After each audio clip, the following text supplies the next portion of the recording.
السيد الرئيس. Madam President, we have repeatedly warned about the presence of a huge raging elephant in this room, threatening with its carelessness the foundations of our joint work. And it covers with its huge feet the facts and the violations of some permanent members of the provisions of the UN Charter and the principles of international law. It also seems that the obstinacy on air is still prevalent in the policies and practices of Western governments towards my country.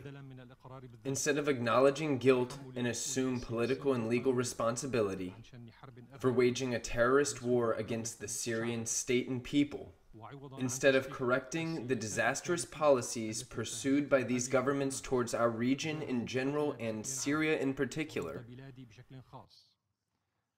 they persist in their aggression through the black flags, white helmets, and red lines. In preparing for new bloody plays using chemical weapons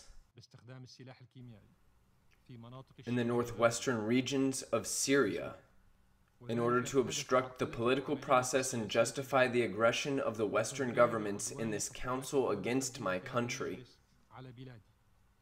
and the occupation of parts of Syria, and to revive the spirit and determination in the remnants of terrorism existing in those areas.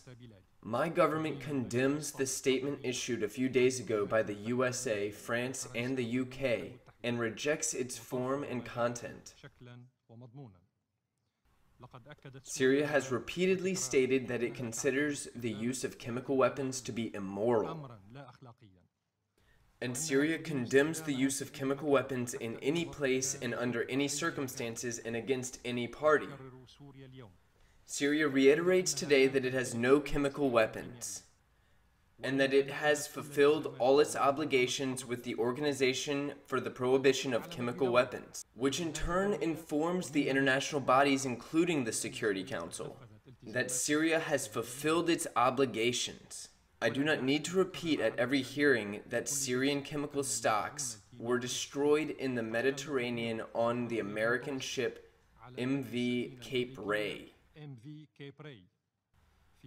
While Israel's stockpiles of nuclear, chemical, and biological weapons are expected to get the blessing of this council to get rid of them.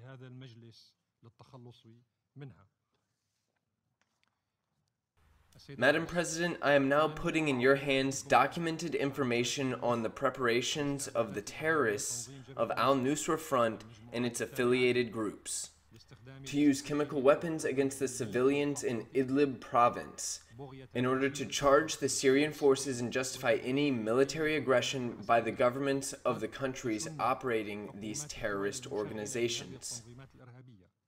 Similar to what happened during the American aggression against the Shayrat airport of the 7th of April 2017, and the tripartite aggression by the USA, UK, and France on the 14th of April 2018.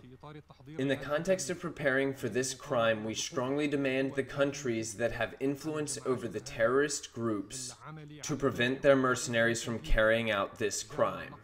8 containers of chlorine gas were transported to the village of Haluz in Idlib in preparation for the scenario described in the new chemical weapons play.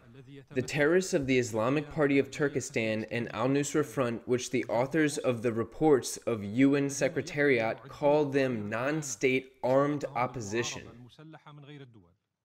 These terrorists will use poisonous chemical weapons against Syrian civilians, including dozens of children who were kidnapped a few days ago in the villages of Aleppo and Idlib, and accuse the Syrian government and call for a flagrant aggression against Syria. Any aggression against my country will be an aggression against a founding country of the UN and an aggression on regional and international security and peace. It will also be a support of terrorism and targeting our efforts with our allies to combat it. And the aggressors should know what goes around comes around.